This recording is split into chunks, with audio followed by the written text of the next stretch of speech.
everyone, and welcome to The Index, where we talk with the leading entrepreneurs, builders, and investors who are building the future of the internet. We do this because we believe that these people in general, are worth knowing, and we want to share the stories behind why these people are here building for a better future.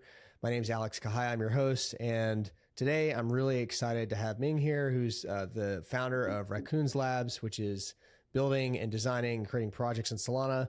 The most notable one you'll know is Jupiter, which is a liquidity aggregator on Solana.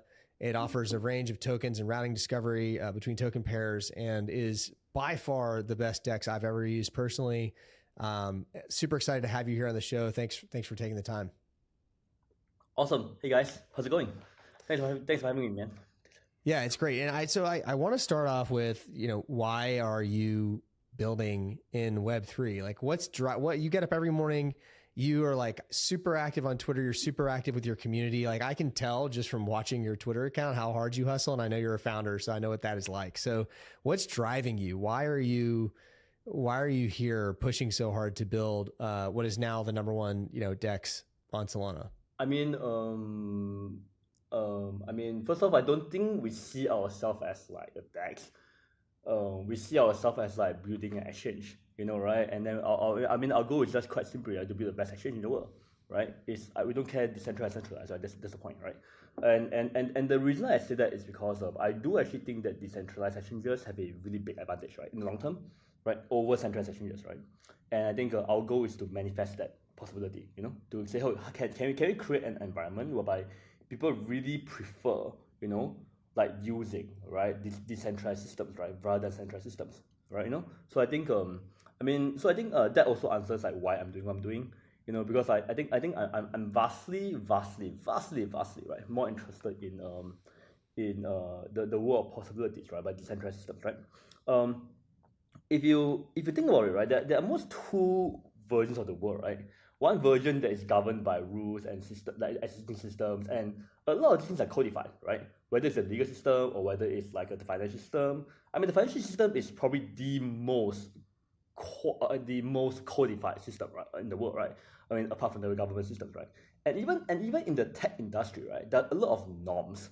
Like if you go in the Valley, go to like anywhere in the world, right? Even those very open like industries are also quite codified, right? They have the entire power structure of VCs and everything and stuff, right? So I think both at a very human level, personal level, like my preference is to not. I don't like working within those social structures. I like being in a social structure whereby like it's a lot more open and experimental, right? I can kind of figure out who I want to work with, right? And I don't have to work with this guy, right? Just because he is like well known, in the valley thing or whatever, right? So I think and I also think that the ability to I think both sides have it wrong, right? I feel like people who emphasize, oh my god, these centralized systems are so much better than decentralized ones. I mean, obviously, right? Centralized systems had like how many years, how many centuries to evolve, right? But I also feel like on the other spectrum, everyone who is like preaching decentralization nonstop is also kind of like it's also they're wrong as well, right? It's like, come on, man, we all know, right? We work in industry, we know, right? Decentralized networks and communities are as full of shit, right? If not more, right? The centralized ones, right? So I feel like it's not really. I'm actually not really saying that like decentralized systems are better than centralized ones, right? Right? I'm saying at a personal level, right? I think I'm much more interested in the in what I see are the much less codified and much more unlimited, right? Ways we can bring these like systems, compared to kind of like trying to change the centralized systems, for many reasons, yeah. And lastly is that and lastly is like I think those two kind of give the context about what I'm selective, right? And that question really comes in like two ways, right? Number one, why am I motivated to kind of like build like to build Jupiter, right? And also kind of why I'm active, right, on like social media and stuff. So the reality is that if you look at my my social media and community thing, actually I've been very quiet, right, for the last 2 years. I actually haven't really been like tweeting much and everything, right, over the last for a long time. And it's only because of now I feel like now we are kind of transiting into a phase whereby I think if you look at I really think of it a pre and post Bitcoin, right? I think pre Bitcoin, I'm not sure if you saw the presentation I did at Bitcoin. But I think like pre-Bitcoin, I think it was like we were quite internally operated, right? We were a product, right? Okay, quite simple. Our now is like best product, best price, best UX, and best token selection, right? So it was very internal, right? I think but after Bitcoin, I think something shifted, right? It went from like us having to work to build the best product. Now we need to build the best community, right? And then a really big part of building the best community, right? And I'll be frank here, right? Is that I think you have to communicate strategy, right? You have to communicate strategy. People have to know what you're thinking, right? And I think that's actually one thing I think people kind of are sometimes shy to say, right? Or they don't want to say it, right? Because they're like, oh, okay, cool, all right, I'm gonna say something that the community doesn't like, right? They can push back on it, right? And they can't do it, right? I feel like being able to kind of like talk through these things and handle it is actually a really important part of the job, right? No, so I don't really so I think the right mindset here is that okay, you I don't, right? I think the mistake that I think a lot of founders do in the space is that they think, oh, I have my job, which is like building, right? And I have the side job, right, which is talking to my community. I think that's wrong. I think if you want to do a crypto startup, a Web3 startup, if you want to take funds from everybody, right? If you want to create if you want to create a product that runs users and stuff, then I feel like you have to treat that conversation as a job, right? And that's kind of how I see it anyway, Yeah. So yeah, that's it. That's really interesting. So it sounds like, one of the big driving motivations for you is just you have a passion and interest in how decentralized systems can be just more accessible to everyone because they're more open, right? Like it's more That's open. really fun. I feel like I mean, if you think about it, right, there's nothing preventing someone from using a bank, any kind of bank, right, or any kind of like thing, right, from a tanker perspective, right, nothing, right. But it's more like there's a certain like codification, right, of how things are supposed to work, right. There have been they are there for both necessarily unnecessary reasons, right, right, and it's really hard, right, for a builder or a user to kind of break through that wall, right? And I think that wall is actually not there, in Web3, and I love that, yeah. Mm-hmm. Mm-hmm. Yeah, it's interesting. I saw Vibhu, the founder of Drip, talking about the same thing with community. It was really interesting, like how he views that as his number one job is just communicating on Twitter with the with the community. And I guess I'm curious, like that I understand like why founders are hesitant to do that. And there's two things, like, yeah, you're shy or like don't know what to say, but also it does take up a lot of energy, right? And like you're putting a ton of energy into building, and then like how much energy do you have left to talk to the community? Like you're a human, right? At the end of the day. So I'm curious, like, how do you manage that? How do you manage building Jupiter and being so communicative and engaged with the community? And I'm specifically like really interested just in understanding if you have any process or like tips or things that you do that people can sort of actionably grab onto. I think that'd be super helpful. I mean, honestly, I think the main thing is this, right? I think I mean the question strikes at so many levels, right? And it's like both it's actually both a spiritual thing and also both like very practical thing. I mean, the spiritual thing is a philosophy, right? How you view the whole thing, and that actually makes huge difference. Like to how much stress takes on you. Right? And then at a practical level, yes, you do things on a daily basis, right? To kind of like to help that, right? Okay, but it's a great question. Let me just share a bit. First of all, I don't think I'm doing that well, by the way. Just to be clear, right? I think I'm trying, right? But I think we can check back in because it's only a couple of months, since I began like becoming a more public, right? So we can check in a couple of years to see how it is. But I think as of now, at least, so I won't claim to say at all that but to be clear, I think even those 2 years, right? Even though I was more quiet on social media, right? But I was actually highly engaged in terms of problems, right? That if there's any like customer partner problem or like a partner opportunity or user problem, we were there, right? So it wasn't like we were quiet more in terms of broadcasting our values and everything, but we were still there in Singapore. But now it's where we kind of start to broadcast our values and everything, So I think a few things. Somehow I feel like at a very very philosophical level, right? I think you have to I feel like no you have to sorry. I think you have to appreciate that we're all humans, right? And like and people get anxious, about their capital, right? About their gains, what I'm saying, and what might seem trivial to you, right? Is that like what might seem trivial to you because you are administering a large amount of tokens, right? For example, I mean, just take airdrop for example, right? Say, I'm administering like 55 billion airdrop, 5 billion tokens, right? Right? So to me, it's very easy to become a number to me, right? Right? Whereas to someone on the other side, right? I mean, it can be very meaningful, what I'm saying, right? Especially if you're down bad, I'm saying especially if you haven't recovered from the last like FTX stuff, and then you're trying to find a way back in the game, right? Or something. I mean, it can be extremely meaningful to you. You know, these kind of things, right? So you have to understand that the anxiety there, right?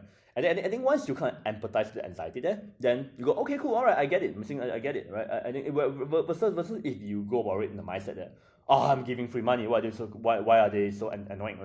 Then I feel like your stress level is a lot higher. Because you start to see other people as problems, versus as like other human beings, right? So I think that's actually a very important like a philosophical mindset, to bring things into, right? And then at a somewhat and so that's a deep level, and then at a somewhat like and a somewhat medium level is I think just communicating how you feel is often useful, because again, right, it's like same thing, right? It's same thing, right? They don't see you as a human. You know what I'm saying? I mean, it sounds wrong, but they really don't really see a human, right? They see you as like a founder, right, or like a tech dude, right? Or a finance bro, right? Well, crypto bro, I think, right? Right? And some people might even think that, oh, I'm the rich and the good guy. You know what I'm saying? I know you guys are building. You guys are like the you guys are like the just, you know what I mean? So I feel like, but it's just saying, hey, dude, you know what? I'm trying, man. You know what I'm saying? I think normally they actually are really understanding. And even if there are always one or two that are not, I feel like the broader community is always understanding. So it's actually really helpful. And then at a tactical level, I don't know, man. Just take a lot of breaks, man. Just I mean, I have this flow way of working. That means I kind of just do whatever I feel like doing, right? And sometimes it's writing, and sometimes it's like debugging, sometimes it's product work, sometimes it's like talking to someone. So I feel like at least for me anyway, I do recommend for everybody.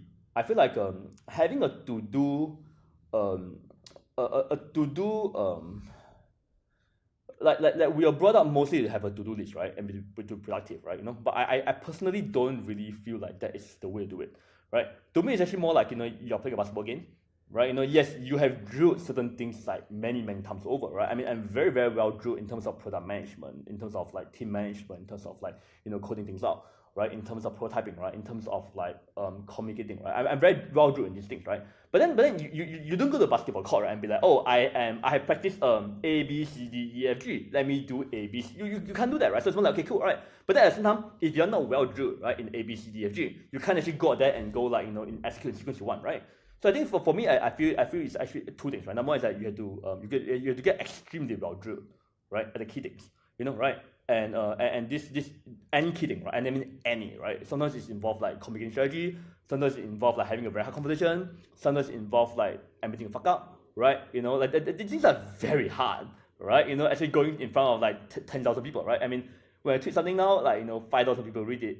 If a shit post, 5,000 people read it. And saying if I do a really big post, like maybe up to 1 million people read it, right? You know what I'm saying? So it's like it's a really broad range of people, right? So it's like and go like, yeah, I fucked up, right? Do a lot of people is hard, right? But then you train that, right? You train that muscle, right? And then you just go, okay, cool, all right, now you can do anything. You think? So I think it's more like getting really well trained. So I think tactically, for a very practical point of view, it's just getting extremely used, to doing certain things, right? And then on a day-to-day basis, just do them, yeah. So I think yeah. So those are the things that I personally do, and personally and mindsets I personally adopt, to make it easier. I think, yeah. I really love the sports analogy. I use that a lot with my employees and like partners and stuff when we're talking about things. Also, I think like, well, just like I was a wrestler. I wrestled for like, oh from the really? time No I was way. like, yeah, Can, till can, like can I come from, and save you? yeah, we can, I'm terrible. No, I can't do. I'm so bad at all these things. Right? I can't do it. But I love to just like do some stuff. Yeah. yeah, I just started doing jujitsu again, this year, which I'm really excited about. But I wrestled from the time I was like 9 until 19. It was like a formative, Dude, experience for me. And so I really use like awesome.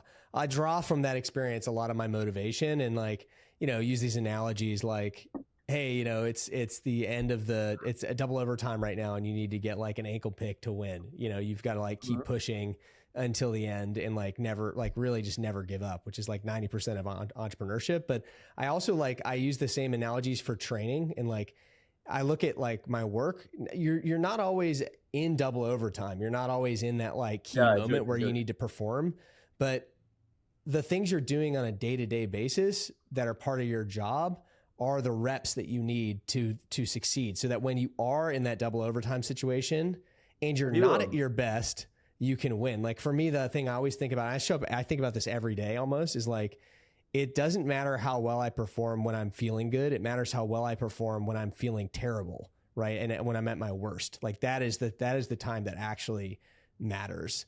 And I feel like in your examples, it's like that customer that's super pissed off at you.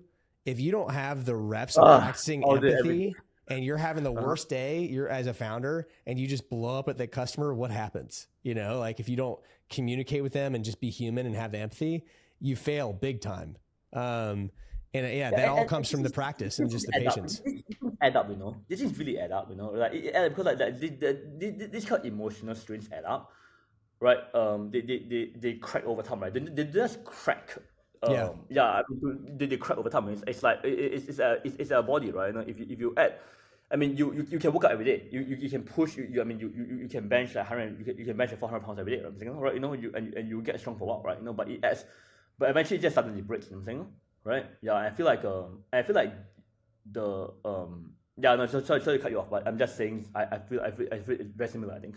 Yeah, and I think equally, just kind of riffing on this too and digging in, like, you need to.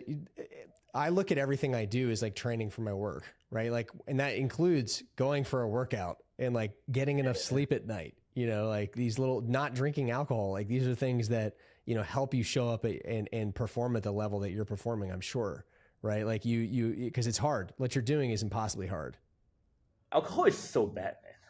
Yeah, alcohol is so bad for you. I think among all the vices, I think alcohol is the worst. I mean, that's just me, right? I think alcohol literally does nothing for you. You know what I'm saying? Yeah. Right? That's what I think. But it's fine. But actually, you know who I love? I really love like, have you read the Stephen Curry interviews and documentaries? No. Dude, they're so good. Basically, I think basically the way he does it, right, is that he would just like, he says one thing, right? He's most proud of one thing, right? He always says this, right? No one works harder than me. Right, and I love that because that is so within your control, right? I mean, how tall you are, how strong you are, and how high you can jump, and everything is kind of out of control. Right? But then there's this thing you can always dig deep to find, right? Which is like how hard you work, right? And hard work doesn't mean you just work hard, right? It means that you work in a very specific hard way, right? So for him, I think he would just like do star sprints, like he would just sprint around the court, right? And do a 3-pointer, right? Do a sprint or 3-pointer. Dude, that's rough, man. It's one thing to sit, it's something to stand there and just shoot, right? It's another thing to like just do a sprint and shoot. Holy fuck! You think so? But anyway, I think I think he tends to like really emphasize like how how much like he would do his drills, like he'll push himself to the physical and mental limit, and then he'll do a drill there, right? And I feel like it's very similar because look, come on, man, anyone, come on, man, like it's not hard to shoot. It's not that hard to shoot when you are like when legs are fresh, right?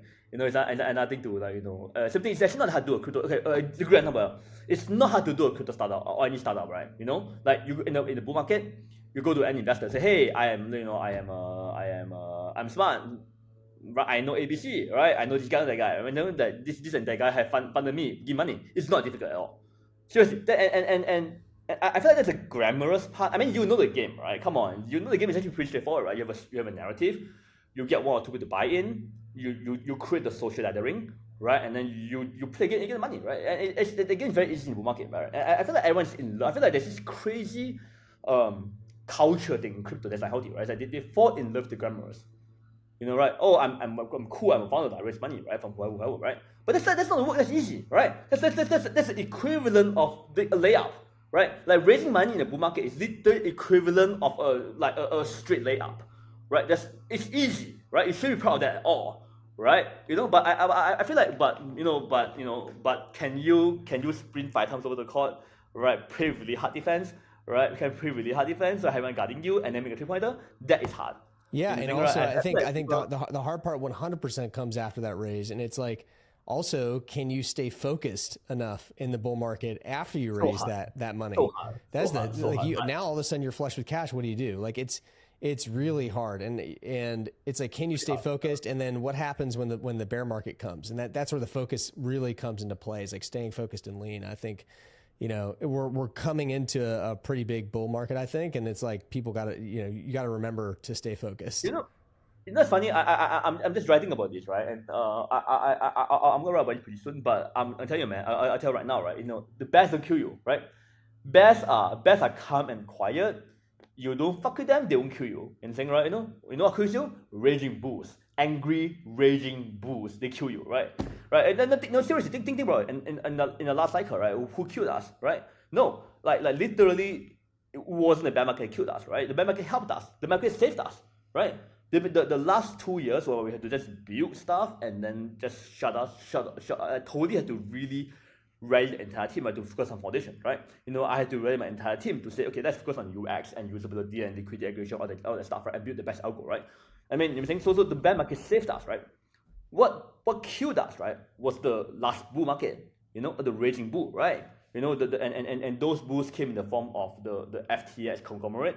It came in the pool of the lunar tornado, right? And it came in the form of a super narrative, right? You know what I'm saying, right? So those things killed us, not the bear market. The bear market saved us, right? So I feel like that's the thing that people don't understand. They're really scared of the bear, right? All my fucking community is scared of the bear. I love the bear, man. The bear is great, you know. I love the bear, you know. I'm scared of the bull, you know, right? Yeah. So how do for founders listening to this, because I know there are some out there that listen to the show, how can they stay? How do they keep their eye on the ball with all these distractions? You know, you've just raised a couple $1 million. Don't get caught in lifestyle, man. Dude, the crypto lifestyle is terrible, man. Like seriously, man, don't get caught in lifestyle. That's horrible. It's like it's a really bad lifestyle, man. It's like I mean, it's not different, right? It's not different that you make it and I'm quite sure it's like. I'm quite sure it's no different from anything, man. If you go to the music industry and you make it big, and then everyone you start to be hot, right? That everyone is after piece of you. You know what I'm saying? I mean Eminem. I mean like the what's the song? The 8 Mile. What was the song? 8 Mile. 8 Mile. Song? 8 Mile, yeah, something like that. What's the song? Fuck. I love the song. Whatever. I can't remember. But the song is that he was like, hey, you know what? When you're hot, all the girls come, and then we are gone. They just go. I mean, it's actually very similar, right? It's extremely similar, right? Extremely similar, right? So you, the most important thing is that don't believe your own shit, man. Like when you're hot, you are not hot. You are not hot. Full stop. Full stop. You don't believe your own shit. You know what I'm saying, right? You know, right? You are not hot. Full stop. Don't believe your own shit. And then similarly, when everyone dump you, right? You are not down either. You're not bad either. You're the same person, right? You know. So I feel like the hardest thing for people is like it's so difficult though. It's so difficult not to go like I'm the best person in the fucking world. I'm the smartest, right? You know what I'm saying? No, right? What when things are going well, right? You know. And then when things are poorly, you go, oh fuck, I start everything to die. You know. I feel like maintaining that spiritual poise. You know, I think it's actually really important. You know, just cool. You know, like even when everyone loves you, dude, you know, chill. You know, you are not that great. You know, similarly when everyone dumps you, you're not that either. You know? Yeah, so I think having that, you know, cadence, you know, important. Yeah. Yeah, I love that. And so, how did you get into this space? What were you doing before all this? Before Jupiter and did you do stuff before crypto? Like I don't know any of your background, so I'm just curious. Like, how did you get to here? I'm a cat. So before crypto, I'm a cat. After crypto, I'm a cat. Tell me about that. That was like kind of my question actually, is like, where did Meow come from? Like, what's the story about the cat? I feel like that's actually the thing that I don't I feel like that's the thing that I kind of don't want to talk about because I feel like it's one of those things that I think is very personal, and one day I'll talk about it. No, but now I prefer to talk about the crypto thing. Yeah, cool. That's how I think. Yeah, no problem. I was just curious. Okay, yeah. So let's talk about the future then. Like, your Jupiter is doing really well. What are you excited about that's coming? You know, it could be specific to Jupiter or just generally in the crypto space, like in the future of the internet. What's most exciting to you that you're seeing getting built? Either that you guys are building or that others are putting together?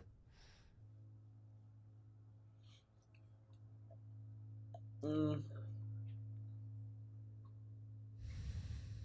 I talk about I talk about the meta a lot, and I kind of coined this phrase called I call it decentralized meta, right?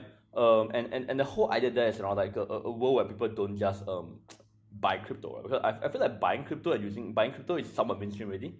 Robinhood, Coinbase, and like every other mother and their son is like advertisement asking you to buy crypto. You know what I'm saying? And it's gonna get worse in the coming few years, right? And I'm very very sure we're going to see the new generation of TikTokers, who are going to be like shooting some kind of coin, right? I'm not interested in that. I'm really not interested in that. I think people are excited about it because it brings them money, right? And capital is and capital is the lifeblood of the industry, so I get it, But I'm personally a lot more interested in using crypto, right? In the using of crypto.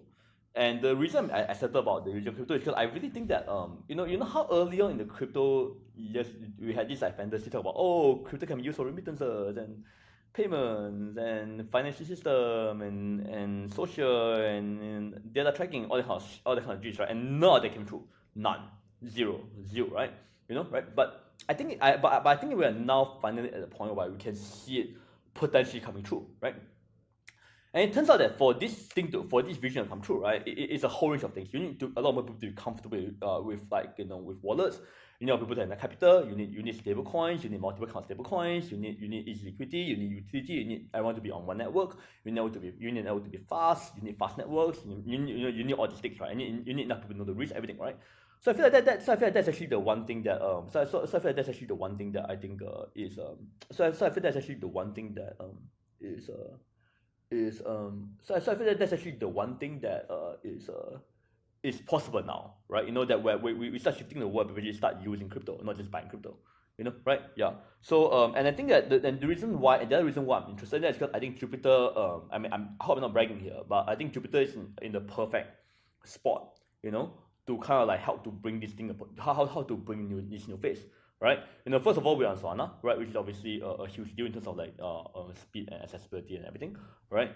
And secondly, is I think the thing that people, the one use case that is everyone does, whatever you do is trading, right? Trading is always your entry point in crypto, right? And so it's kind of like by building kind of like the best trading experience, right? We are good like first touch point, right, into using crypto, right? And then when we have critical mass of people like as the first touch point in crypto, right, then we can actually bring them to everything else. You know what I'm saying? Yeah, into all these awesome communities, all these awesome use cases, all these awesome utilities, right, and all these investment opportunities, right? Yeah, so I think I think that's what I'm really interested in, right? I'm really interested in a world where we start making that we start a new wave of pushing, right, to make using crypto mainstream. You know, I want to and I really want us to kind of be helpful to the effort. Yeah. Yeah, I couldn't agree more. I mean, that's definitely what I'm excited about. I'm also really excited about things like Helium and like Baxis. Baxis is, I don't know if you know the Baxis team, but they're tokenizing whiskey, like wine and spirits for that. Oh, really? That's cool, huh? Yeah. Yeah, and they enable you to trade those assets for collectors. It's a lot like the NFT market. Like there are people who collect, high end bottles of wine, high end whiskeys, but it's like in a liquid market that is hard to access. Like you'd have to go to a place to buy a bottle of like a rare bottle of whiskey, right? And they're using blockchain technology, right? They're able to create a liquid market, and then because it's all composable and on chain, there's like these network effects of like other things you can do with it, like collateralize it for a loan. Like I know people with like $1 million worth of whiskey sitting in their basement, like I love it. I love it. I love it. I love it. I mean, the biggest challenge with all these RWA stuff. I mean, I also love how we as an industry create all these buzzwords like RWA. Yeah. About what, Yeah. right? Like I think a challenge with these all these RWAs is that like it's like Circle, right? It's a USDC, right? It's like you have to trust the entity, and I feel like Circle is probably a really really good example of RWA. Right? I think people don't talk about USD. I think people don't talk about it, but I do actually think that Circle is by far the best example of RWA. I Right? agree. Yeah. It's like, okay, cool. It's cool. Okay, that they are like, okay, they built an entire company infrastructure. I tweeted about this before, right? Because we look at them quite a bit. right? And then I need to build together a really robust like regulatory and financial and logistical and technical system, right? To kind of like maintain that link, right? Mm-hmm. And I feel like that's actually a challenge for a lot of other RWA stuff, which is like, how do you get to the point where, because your tech is simple, right? In some sense, right? You are simply using a lot of the tech that you built, like fractionalization and AMMs and everything. So you're not really into that. So RWAs are very, very operational, right? You have to they're really kind of operational that supply chain, right, between real world assets and this thing, and really kind of build a trust and regular system and time. You need time. People trying to charge you over time, right? Right. So I feel like that's actually I feel like that industry or the whole RWA industry would take some time to build, and it should take some time because it's actually really easy to start an RWA company, right? I had like I received like every bull market I received like 20 over pitches, right? Investment pitches saying, oh, please invest in me. I have A and B and C, like I'm working in A and B and C big name company, and then they always end up going nowhere, right? Because they don't, because like building out their supply chain, right? Like their supply chain is being open enough about it and growing enough. It's actually really fucking hard. You know what I'm saying? I think that I think we have to get right. Yeah. So, Yeah. so I am waiting for the next generation. I'm personally waiting for the next generation of RWA projects to come up. Right? Yeah. And but I think my personal challenge there is that like I will literally need to set up like my own and I'll be honest with you, I don't trust VCs to do this. I don't trust VCs to do this. I'll be honest with you, right? I think the whole FTX incident have totally 100% convinced me, right, that most investors are not equipped or to understand things when it comes to complicated setups, right? They're very good at understanding things when it comes to a single setup. For example, say you're investing in this domain or that domain, right? But because the other things that RWA, it really spans across like multiple setups, right? Right? And they're just not good at that stuff. Right? And then also I think for me to actually really take it seriously and to set up my own team to kind of like with like regulatory, financial, technical, operational expertise and do audit on things, which obviously I don't have time to, right? Right? Mm-hmm. But I think that would be what I would do, if I'm going deep into RWA. So for me, that's a challenge, right? I would love to support RWA, right, stuff, but it's very, very hard for me to support something that I don't have full visibility into or understanding of the critical elements. Yeah, I totally get it. Yeah, and you're right about the trust. Like back in the Bax's case, they digitally scan every single bottle and they store it in a vault, and they chip them too, and then they associate that data with the NFT. How do people know, right? The problem is that like, but the challenge is this, right? How do we know, right? It's like how do we know? It's not about batches or anything, right? It's like a fundamental thing that everyone needs to do, right? Is to have like really robust auditing system, and auditing is not cheap. Auditing is really expensive, right? Mm-hmm. It's like, so the challenge is that auditing is very expensive, right? Especially when it comes to option auditing, right? It's very expensive, right? And then in the case of FTX, I bet they could show, for example, right? I'll get an example, right? For example, FTX case, right? I bet that they probably showed auditors, look, we had these assets here, right? Right? But they didn't say who else had the assets, right? And saying like okay, cool, all right. Because for example, saying that person A owned has access to the assets, right? It doesn't mean that person no one else has. Right? It's interesting. Yeah, I think that the audit point is really good, and I know there's like some technology where you can tell where like Walmart does this, right? They chip almost every item in their stores, and so they know their supply chain is insane because they know exactly where everything is. But still, like you're still having to trust that data, which is hard. So I feel like it's possible though. I mean, I feel like it's possible, and I actually want to see what happen. I just think that I just think that people are underestimating the amount of and the amount of cost and everything that will be needed, to actually make it happen. Right? And also fractionalizing also is also tricky because of ownership, right?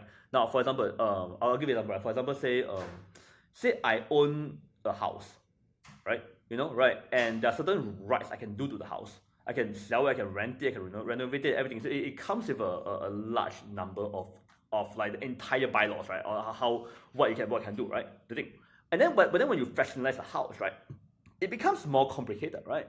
You know, that okay, who do you have a DAO that decides? So the DAO technically decides what to do with the house per se, right? You know, but you know, so there's this whole legal link as well, right? You know, between like who owns a house is probably an entity somewhere, right? And like so you have both the centralized law and the decentralized law, right? I'm saying, right?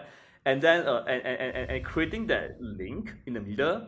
Okay, I'll be honest with you. Every single RWA company I've seen, right, doesn't care about the link, right? They just treat it as not a problem. And they just go, oh yeah, it's something, and thing, but it's not something. It's actually very important, right? It's like it's actually really important.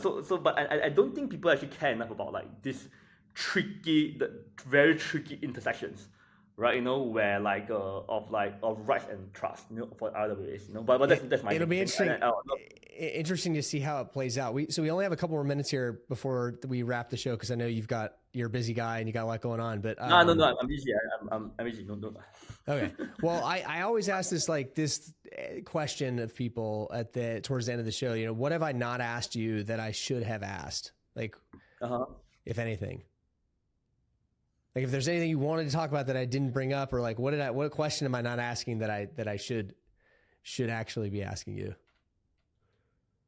Oh, I mean, I think one thing that I can just talk about real quick is like failures. Okay. Yeah. Yes. Yeah, I think I failed a lot. And I think I failed a lot. You know, I think it's probably a good conversation for next time. You know, but I'll say one thing. I think I've done quite a lot in crypto before Jupiter, right? And certainly had a lot of wins, you know, but also had a lot of like failures, right? You know, so I think a really fun question would be like, okay, how these successes and failures, you know, change the mindset of things, right? You know, I think that's a really good topic. I think, you know, yeah, and it's probably also a topic that I'll be really interested in hearing from most people. You know, right? Like I think I'm quite sure that I'm quite sure it's same for Tony as well. For example, I'm sure she failed in many things, succeeded in many things, right? I'm quite sure Vertelic as well. No, Vertelic, I'm quite sure Vertelic had massive win, obviously, but I'm sure she also failed a lot, right? You know, I think a lot of his ideas end up being wrong. You know, right? Or yeah, everything. So I think it'd be really interesting. I think to hear that. Do you have like one anecdote you can share quickly, like a failure that you went through and a lesson learned, like just something? I would say that dropping the ball in terms of like what the user and what the user care about and what the community care about, right? It's probably the biggest one for me, right? Like the moment you drop the ball in terms of like what the users need, right? You know, or in terms of like what the community cares about, which is well, of course, for example, right? A lot of times the community doesn't care about your product. You know, right? They don't care about your product. You know, like so and then you getting into the mindset of like go like, okay, cool. You know what? I worry about like all I'm doing is building product, right? You know, I think it's wrong. It's wrong. If you're in crypto, the community is a product. You know, so it's all one thing. You know, so I feel like being negligent of that, being not understanding of that is probably one of the biggest things I learned. You know, yeah. Mm-hmm. Yep. Awesome. Well, I think that's a good note to wrap on. I really appreciate your time. Thanks so much for coming on the show, and best of luck. Hope we can do this again sometime soon. Yeah, sounds good. Yeah, and we can probably do a live thing you're talking about, right? That could be fun. Yeah, I would love to do that. I would love to do one live. One thing I'll be happy to. One thing I'll be happy to do is to a live. One thing I'm happy to do live thing on probably would be I mean, we are entering the next phase of Jupiter. I think we announce the token launch in January, right? You know, and I think and right now I'm like furiously, right, just writing down as much as I can about the core ethos and what we're doing, right? And I think I should be done with those things by the end of December, right? You know, so I think we can have a really good conversation, you know, around those things. You know, yeah. I would love to do that. We can do it anytime. If you want to hop on and do a live stream, I can do it anytime. January. Yeah. Let's do a proper in January. You know. Okay. Cool. We get all the I'll send you all the materials. You know, we can take a look at it. We can brainstorm beforehand, kind of what the main things. You know, I can just go through that. I think it'll be fun. Yeah. Okay. No? Okay. We can do that live. Awesome. I would love that. Thanks so much. Cool, man. All right. Thanks.